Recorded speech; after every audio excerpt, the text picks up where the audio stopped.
Estimados estudiantes, tengan ustedes un buen día. Bien, vamos a ver la última parte de lo que habíamos empezado a ver. Esta es la tercera clase de las enfermedades restrictivas. Y ahora, como ustedes pueden ver, vamos a llevar las enfermedades restrictivas, pero de origen neurológico o neuromuscular en este caso. Son enfermedades que provocan debilidad o parálisis de los músculos de la ventilación. Es muy importante que entiendan que este tipo de enfermedades restrictivas no lleva el nombre de enfermedades pulmonares restrictivas. ¿Por qué? Porque la afectación no es ya en el pulmón, por eso no lleva enfermedades pulmonares restrictivas, sino más bien enfermedades restrictivas neurológicas neuromusculares, que obviamente van a afectar al pulmón. Pero ¿de qué forma estas enfermedades restrictivas afectan al pulmón? No directamente, sino más bien indirectamente, porque afecta a los músculos de la ventilación. Si ustedes recuerdan, tenemos una gran cantidad de músculos, tanto de origen inspiratorio como de origen expiratorio. Y estas enfermedades neuromusculares en realidad están afectando a estos músculos de la ventilación, ¿sí? Entonces, al afectarse estos músculos de la ventilación, directamente está repercutiendo sobre el ciclo ventilatorio, que es la inspiración y la expiración. Ahora bien, por supuesto que estas enfermedades neurológicas o neuromusculares no afectan solo a los músculos de la ventilación, sino afectan al conjunto de músculos en el organismo, que quiere decir que afecta a todos los músculos donde están incluidos los músculos de la ventilación. Entonces, partiendo desde ese principio, vamos a ver sí como una enfermedad pulmonar restrictiva, pero de origen neuromuscular. Una de estas enfermedades es la miastenia gravis, así se llama. Esta miastenia gravis es un trastorno neuromuscular que compromete los músculos y nervios. Es un trastorno de tipo autoinmunitario, ¿sí? Una vez, siempre que escuchen el término autoinmunitario, es que el sistema inmunológico ataca por error al tejido sano. En el caso de la miastenia gravis, exactamente ocurre lo mismo. El sistema autoinmunitario, que es el encargado de defendernos, es el encargado de protegernos, en lugar de protegernos, no solo no nos protege, sino nos ataca, ¿sí? ¿Qué va a atacar? Músculos y nervios. En este caso va a atacar tanto al propio músculo como al propio nervio que está inervando estos músculos de la inspiración. Quiero que entiendan bien el concepto. No sé si ustedes ya habrán llevado algunas enfermedades degenerativas neuromusculares, pero para irles aclarando, si es que ya han llevado, para irles aclarando el concepto de la miastenia gravis, enfermedad o trastorno neuromuscular que comprometen músculos y nervios, ¿sí? Este tipo de trastorno es autoinmunitario. ¿Qué quiere decir? Que nuestras propias defensas, nuestro sistema inmunológico, ataca por error el tejido sano. Esta miastenia gravis en su etiología es desconocida. Como todas las enfermedades autoinmunitarias, la miastenia gravis no se sabe, no hay hasta ahora, en pleno siglo XXI, la exacta causa de esta enfermedad. Sigue siendo desconocida. Causa menos debilidad muscular en la mañana que en el transcurso del día, que quiere decir que esta miastenia gravis ataca muchísimo más en la mañana, ¿sí? Ataca menos en la mañana, tiene menos debilidad muscular en la mañana. En la mañana estas personas con miastenia gravis se levantan bastante bien, con con movimientos casi normales musculares, y en el transcurso del día esto va empeorando. Es muy importante esto porque es una de las partes más importantes de diagnóstico diferencial de otras enfermedades que también son neuromusculares. ¿Qué quiere decir? Que la característica de la miastenia gravis es que en la mañana casi la persona no tiene consecuencias musculares graves, pero en el transcurso del día esta va empeorando. Hay otros síntomas primarios denominados oculares y parálisis que desciende hasta afectar los músculos de la respiración. En realidad, la miastenia gravis afecta a los músculos de la respiración en etapas ya avanzadas de la enfermedad. Primero empezará con manifestaciones oculares, afectará miembros inferiores, miembros superiores, toda la musculatura musculoesquelética, y posteriormente afectará a los músculos de la respiración. ¿Qué quiere decir? Que una vez manifiesta la enfermedad, cuando ya esta está en etapa secundaria o en etapa terminal, recién va a afectar a los músculos de la respiración. Veamos un poquito de la fisiopatología de la miastenia gravis y entenderemos qué es lo que pasa. Normalmente, cuando los impulsos recorren el nervio, las terminaciones nerviosas secretan una sustancia neurotransmisora llamada acetilcolina. En la miastenia gravis, los anticuerpos bloquean y alteran o destruyen estos receptores de acetilcolina en la unión neuromuscular, la cual evita que ocurra la contracción muscular. Les explico, esto es sumamente facilito, ¿sí? Ustedes saben que un músculo, ¿sí? Un músculo se contrae gracias a la información proveniente, primero del cerebro, baja la información del cerebro, ¿sí? Transcurre hacia la médula espinal, hacia las astas anteriores, en el caso de la contracción muscular, y esa información viaja a través de los nervios periféricos, ¿sí? Hasta encontrarse con la unión neuromuscular. ¿Qué quiere decir? La unión entre músculo y nervio, ¿sí? Es un cablecito que baja hasta el músculo y se inserta en el músculo, inerva este músculo. Esa información proveniente del cerebro hacia el músculo, ¿sí? Esa inervación muscular proveniente del sistema nervioso central y posteriormente el recorrido por el sistema nervioso periférico, termina en la unión neuromuscular, en la unión entre nervio y músculo.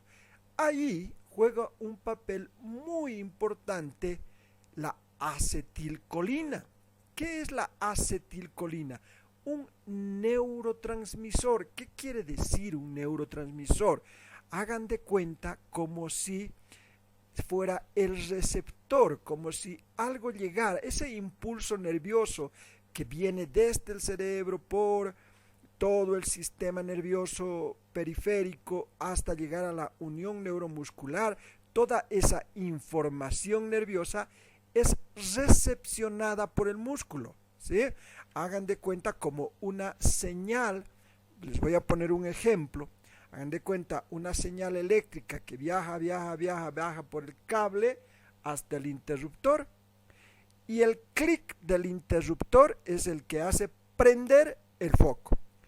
En este caso, ese clic que estoy poniendo como ejemplo, y muy grosero por cierto, del cable y el clip del interruptor es la acetilcolina. ¿Qué quiere decir?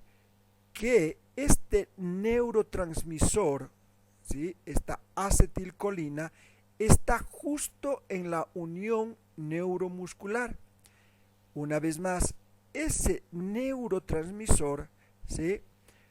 potencia la actividad del músculo, recepciona esa información, agarra esa información proveniente del sistema nervioso central primero, después del sistema nervioso periférico hasta el músculo, lo recepciona, ¿sí? Y lo transmite al músculo y se produce la contracción. Muy bien, ¿qué hace nuestro sistema inmunitario? Porque se acuerdan que decíamos que esta enfermedad es una enfermedad autoinmune, ¿sí? Que mi sistema inmunológico ataca por error al tejido sano. ¿Qué hace mi sistema inmunológico? Bloquea, altera o destruye estos receptores de acetilcolina. ¿Qué quiere decir? Que cuando viaja la información a través del nervio hasta la unión neuromuscular, esa información que debería transmitirse al músculo a través de la acetilcolina ya no se transmite. ¿Por qué? Porque ha sido destruida por mis anticuerpos, ¿sí? Entonces es muy importante que ustedes entiendan que gracias a este problema de destrucción de la acetilcolina, no se produce la información proveniente del nervio periférico hacia el músculo por el neurotransmisor, porque está destruido por los anticuerpos. Así de facilita es la fisiopatología de la miastenia gravis. Los síntomas, cuando estos ya atacan los músculos respiratorios. Primero, dificultad para respirar debido a debilidad de los músculos de la pared torácica, dificultad para deglutir o masticar a causa de la asfixia o babeo frecuentes, porque estos músculos también de deglución son afectados, dificultad para subir escaleras, levantar objetos o levantarse a posición sentado, porque todos los músculos también se ven afectados. ¿Se acuerdan que les decía? No solo están afectados los músculos de la respiración, sino está afectado en conjunto todos los músculos. Entonces, lo mismo que ocurre en los músculos de la respiración, ocurre también en los músculos esqueléticos. Marcha inestable, obviamente, porque los músculos de miembros inferiores se afectan. Cabeza caída, ¿por qué? Porque los músculos que sostienen la cabeza, como músculos del cuello, también pierden su capacidad. Y parálisis facial o debilidad de los músculos faciales, también se afectan los músculos faciales. Entonces, este conjunto de manifestaciones clínicas se refieren exclusivamente a los músculos, ¿sí? El tratamiento médico generalmente es un tratamiento inmunosupresor que se llama, ¿sí? Para mejorar la comunicación entre los nervios, una neustigma o pirodistigma. Estos medicamentos mejoran la comunicación, estos medicamentos hacen la labor de la acetilcolina. Como no hay acetilcolina,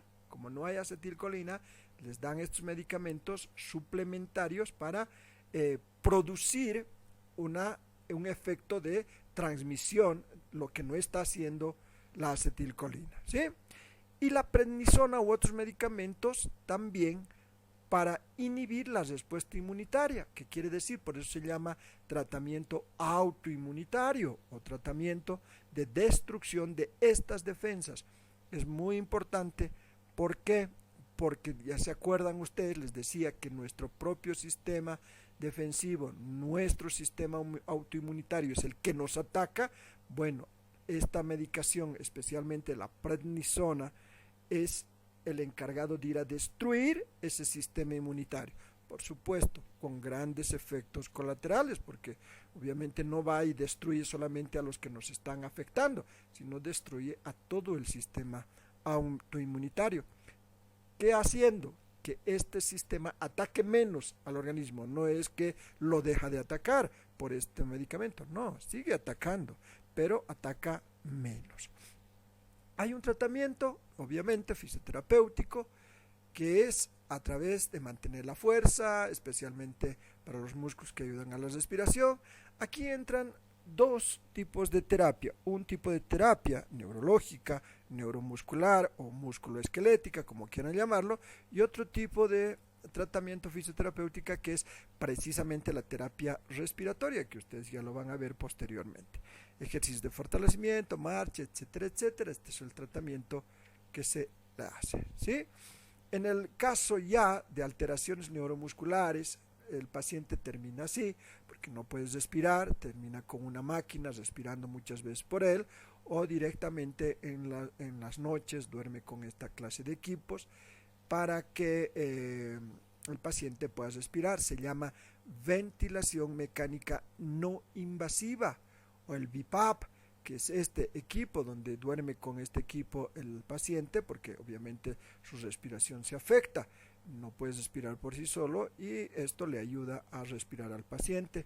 El manejo de secreciones es muy importante porque como no hay una correcta contracción muscular, no hay una expansión tampoco pulmonar correcta y empiezan a llenarse de secreciones estos pacientes y ese manejo es importante. ¿Cómo terminan los pacientes? Lastimosamente entubados, ¿sí? Conectados a una máquina que respira por ellos, ya en etapas muy avanzadas y terminales. Vamos a ver otra enfermedad. Esta enfermedad se llama Guillain-Barré. Estoy posiblemente repitiendo algunas enfermedades que ustedes en alguna otra materia ya la han visto, pero la estamos viendo desde el punto de vista cardiorrespiratorio. Muy bien, el Guillain-Barré. Esta es otra enfermedad conocida como polirradiculoneuropatías o neuritis, porque también hay inflamación. Hay una inflamación y es una enfermedad una vez más autoinmune. ¿Qué quiere decir?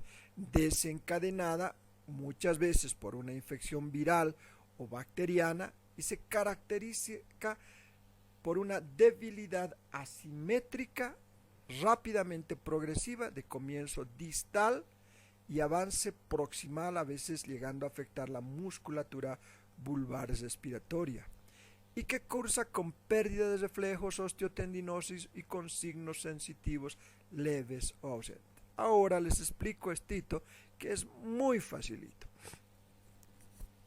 Esta enfermedad del Guillain-Barré, para resumirlo, se dice que es una polirradiculoneuropatía o neuritis, ¿sí? Porque afecta todo el sistema nervioso periférico. ¿Qué quiere decir? Que afecta directamente a los nervios, ¿sí? En el caso de la miastenia gravis que acabamos de ver, ¿se acuerdan? Afectaba la unión neuromuscular a través del neurotransmisor que era la acetilcolina. En el caso del Guillain-Barré afecta el propio nervio, ¿sí? Está afectada el propio nervio. Obviamente esta afectación del propio nervio hace que esa información proveniente del sistema nervioso central baje hacia el sistema nervioso periférico, viaje esa información a través del nervio, ¿sí? Y vaya esa información al músculo. En este caso está afectado el nervio periférico. Una vez más, les voy a poner una comparación grosera. Hagan de cuenta que es un cable, el nervio es un cable, ¿sí? ¿Se acuerdan ustedes? Recuerden ustedes que el cable, el nervio está rodeado por una tipo membrana, ¿sí? No es en realidad una membrana, es una sustancia que transmite y viaja a través de este cable que se llama mielina, ¿sí? Esta mielina es la que ayuda a viajar esa información a través del nervio. Hagan de cuenta un cable, ¿sí? Un cable cualquiera de luz, ¿sí? Y este cable tiene sus hilitos metálicos, recuerdan ustedes, ¿sí? Y está rodeado por un plástico, ¿sí? Por una capa protectora de plástico.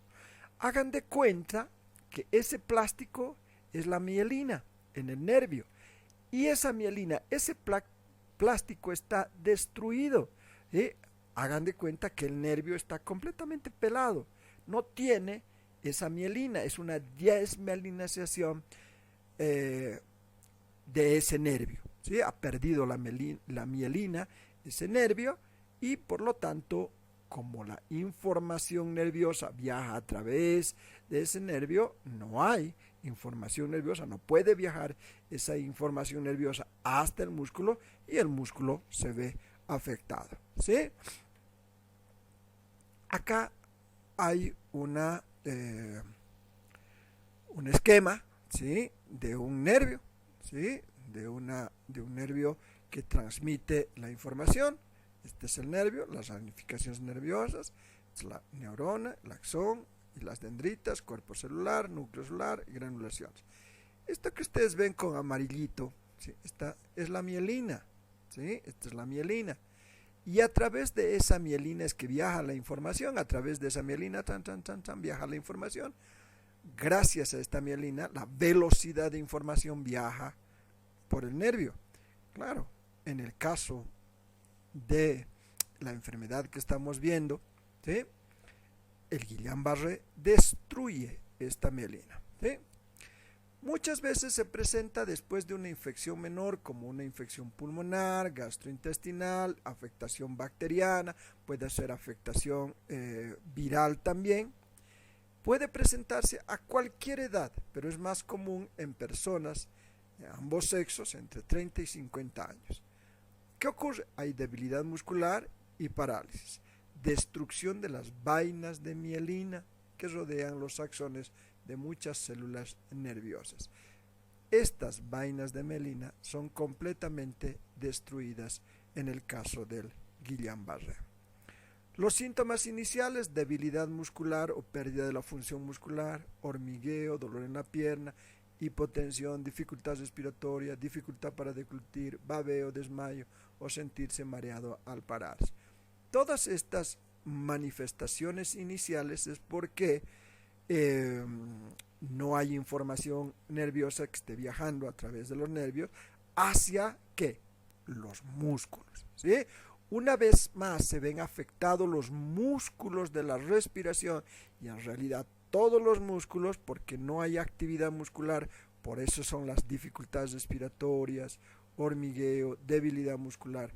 ¿Por qué? Porque esa información está siendo interrumpida por la destrucción de la mielina, ¿sí? Entonces, estas manifestaciones clínicas son de rápida y pronta aparición, que quiere decir que aparecen de pronto y su velocidad de afectación es muy rápida, muchas veces en días, ¿sí? Aparece estas manifestaciones clínicas y en 2, 3, 4, a veces menos días ya está completamente afectado el paciente. Los síntomas generales de esta enfermedad es pérdida del reflexo en los brazos, piernas, visión borrosa. Puede ocurrir tanto en brazos como en piernas, puede empeorar rápidamente, lo que es decir, entre 24 y 72 horas. Puede ocurrir únicamente en los nervios craneanos muchas veces, entumecimiento y disminución de la sensibilidad, sensibilidad o dolor muscular, falta de coordinación. Entonces, todas estas manifestaciones clínicas van empeorando y van manifestándose rápidamente. Muy bien, aquí tienen un esquemita del Guillain-Barré. Los músculos no se pueden utilizar en absoluto. ¿Por qué? Porque no hay información que viaje a través del sistema nervioso periférico hacia los músculos y los músculos no se pueden utilizar. El paciente se queda casi paralizado porque no puede mover ningún músculo, está postrado en cama, no puede caminar, no puede moverse porque sus músculos no funcionan. La presión sanguínea y el pulso se ven afectados, por supuesto, porque no hay tampoco bombeo normal del corazón y puede resultar difícil respirar. ¿Por qué? Porque el principal músculo del diafragma también se ve afectado. Una vez más, los músculos de la respiración son los últimos en afectarse. Más bien, mientras tanto el paciente ya puede ser tratado, puede manifestarse la enfermedad y puede ser no fácilmente, pero tratable en un largo tiempo, especialmente con fisioterapia, y puede restituirse en algo o en parte toda la función, y muchas veces hay pacientes que recuperan la total funcionalidad cuando no hay una destrucción irreversible de la mielina en músculos periféricos, ¿sí? Muy bien, vamos a ver otras enfermedades neuromusculares o neurológicas que pueden presentarse, patrones de enfermedad restrictiva, como en el caso de las enfermedades de la médula espinal. También estas enfermedades pueden afectar a los músculos respiratorios, como en el caso de las paraplegias, en el caso del tétanos, que ya es muy difícil encontrarlo, pero también se encuentra, o en los casos de distrofia muscular, ¿sí? Donde pueden afectarse también la musculatura respiratoria. En la paraplegia ya conocemos que es la paraplegia, es una enfermedad que ocasiona que parte inferior del cuerpo de la persona quede paralizada. Esta causa de la interrupción a través por una destrucción de la médula espinal puede ocasionar que no funcionen las piernas y también afecta a los músculos respiratorios. Pero ¿dónde más afecta? Causando otro tipo de enfermedades como neumonía o los miembros espásticos, ¿sí? Donde no hay. Ahora, por supuesto, dependerá del nivel de la afectación, de la ruptura, de la interrupción de la transmisión nerviosa en la médula espinal para que ésta sea más o menos grave. El tétano es una infección del sistema nervioso con un tipo de bacteria potencialmente mortal llamada Clostridium tetani, ¿sí? Esta es una bacteria especialmente que ataca al sistema nervioso, ¿sí? Muy fácil muchas veces de contraer cuando hay accidentes donde se introduce metal a los músculos, donde se perforan o se cortan con metales encerrados especialmente, ¿sí? Cuando se cortan, qué sé yo, cuando se clavan con un metal oxidado, muchas veces está esta bacteria, el Clostridium tetani, y causa que se afecte todo el sistema nervioso, ¿sí? ¿Cuál es la complicación? Obviamente la obstrucción de las vías respiratorias, paro respiratorio, insuficiencia cardíaca, neumonía o daño cerebral muchas veces, a consecuencia de esta bacteria que va a atacar el sistema nervioso. Es una bacteria en este caso. Por eso muchas veces cuando ocurren este tipo de perforaciones con clavos oxidados o metal oxidado, inmediatamente se vacunan contra el tétanos, porque para destruir esta bacteria. O directamente se hace un tratamiento médico, ¿sí? La distrofia muscular es otra manifestación clínica. Esto lo habíamos visto en patología general, las famosas distrofias musculares, que son unos trastornos también hereditarios que provocan debilidad muscular, pérdida del tejido muscular, las cuales empeoran con el tiempo, ¿sí? Las famosas distrofias musculares. Este trastorno es netamente hereditario, que quiere decir que se hereda de padres a hijos o en el caso salta una generación de abuelos a nietos, donde se afecta directamente a los músculos, ¿sí? Una debilidad muscular, por eso se llama distrofia. Las complicaciones, deformaciones, incapacidad permanente progresiva, disminución de la movilidad, disminución de la capacidad de cuidarse a sí mismo, hay un deterioro mental. Esto puede ser variable, puede ser mayor o menor, puede haber afectación del corazón, puede haber insuficiencia respiratoria y esta al final puede causar la muerte, esta insuficiencia respiratoria en la distrofia muscular. Como se afectan todos los músculos, una vez más se afecta toda la musculatura esquelética, se afecta la musculatura respiratoria y una vez que afecta la musculatura respiratoria, el paciente ya no puede respirar porque el diafragma ya no tiene la funcionalidad necesaria y el paciente muere por insuficiencia respiratoria o por afectación cardíaca muchas veces. Y por último, lo que habíamos visto desde un principio, las enfermedades restrictivas, pero de tipo abdominal, ¿sí? ¿Cuáles son estas? Una vez más, también se constituye en un problema respiratorio las famosas obesidades, ¿sí? Los tumores abdominales en el tercer trimestre del embarazo o en una hernia discal. todas estas manifestaciones que acabo de mencionarles afectan y condicionan que muestren un patrón restrictivo. Por supuesto, menos mortal que en algunos casos, a no ser, obviamente, que sea un tumor abdominal de tipo maligno o las obesidades mórbidas, ¿no? Donde ya hay afectación.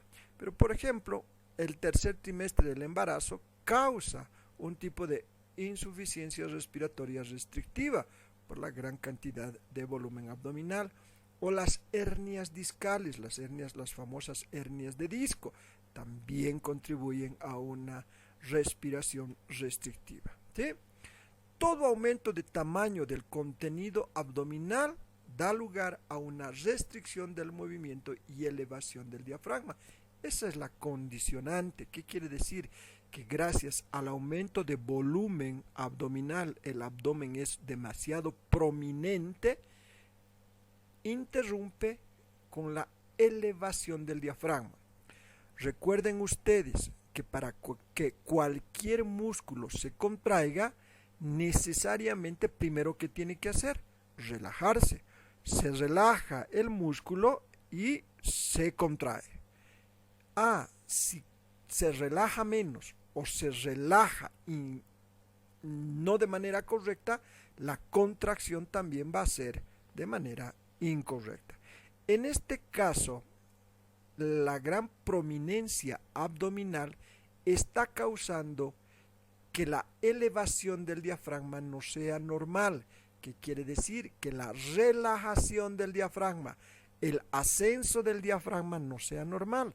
Por lo tanto, su relajación es deficiente y por lo tanto su contracción también va a ser deficiente, mostrando un patrón restrictivo en la respiración.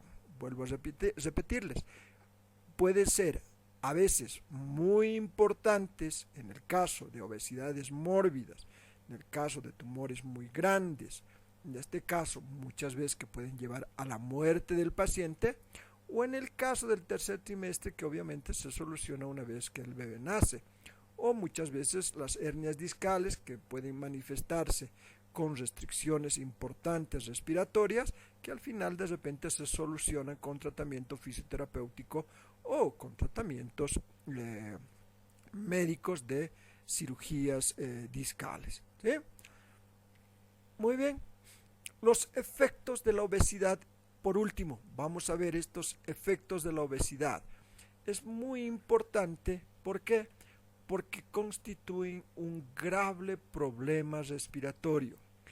Estos efectos de la obesidad, la gran cantidad de volumen, especialmente volumen graso en estas personas, afectan de manera significativa a la parte respiratoria, ¿sí? ¿Qué ocurre? Aumenta la rigidez pulmonar, cierre precoz de la vía aérea en la fase inspiratoria. Esto es muy importante porque las inspiraciones ya no son profundas, que quiere decir que el paciente inspira y precozmente se cierra la vía aérea, ¿sí? Gracias al volumen, a la gran cantidad de masa que hay, este pulmón no se llena completamente porque la inspiración es cortada precozmente. Han de cuenta que ustedes respiran profundo y de pronto en el inicio de la respiración se corta. Esto ocurre en la obesidad. Hay una limitación mecánica a la excursión diafragmática. El diafragma se contrae y llegado el momento esa contracción diafragmática produce que se expandan los pulmones. Hay una limitación. ¿Quién limita?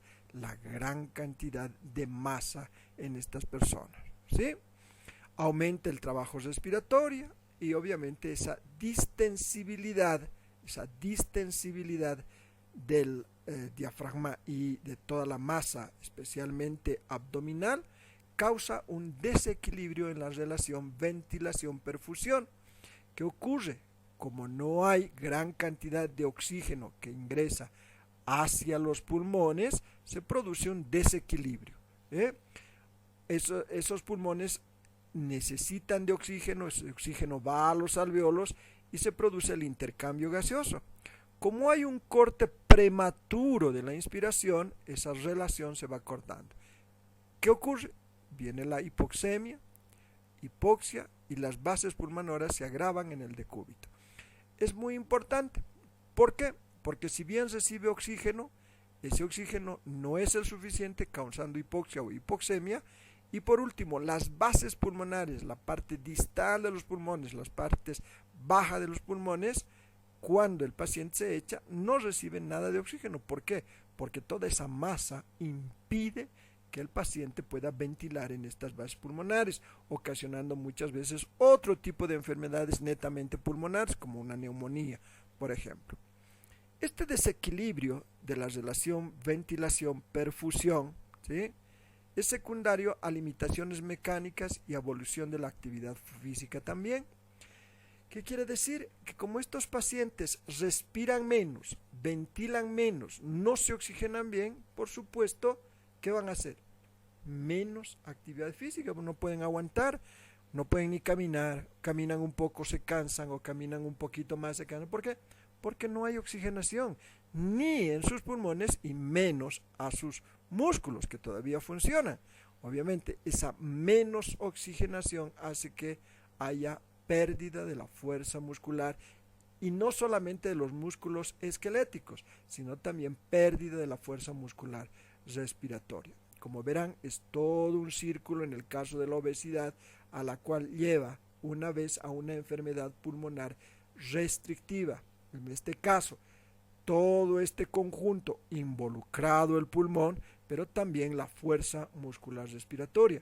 Cada vez estos músculos respiratorios no reciben oxígeno, no trabajan bien y por lo tanto esos músculos trabajan menos, cada vez menos actividad física y por eso se llama obesidad mórbida muchas veces porque se afecta todo el sistema respiratorio, también el corazón, menos actividad del paciente que puede llevar por último a la muerte. En resumen, ¿sí?, una vez más, esta es una enfermedad pulmonar de origen obeso restrictiva. ¿Sí? Muy bien, con esto hemos terminado toda esta parte de enfermedades pulmonares restrictivas. La hemos hecho en 3 clases porque es bastante amplio. Sí, espero que esta última parte de enfermedades neuromusculares les haya quedado claro. No es muy difícil, les he tratado de explicar de la manera más sucinta, más facilita posible, de cómo se lleva estas enfermedades, qué es lo que causa, cuál es su manifestación clínica y principalmente su afectación respiratoria restrictiva, que es lo que más nos interesaba. Una vez más, quiero recomendarles, si ustedes tuvieran alguna duda, por favor no duden en hacérmela saber a través de los mecanismos que habíamos acordado y yo con gusto voy a aclarar cualquier duda que ustedes puedan tener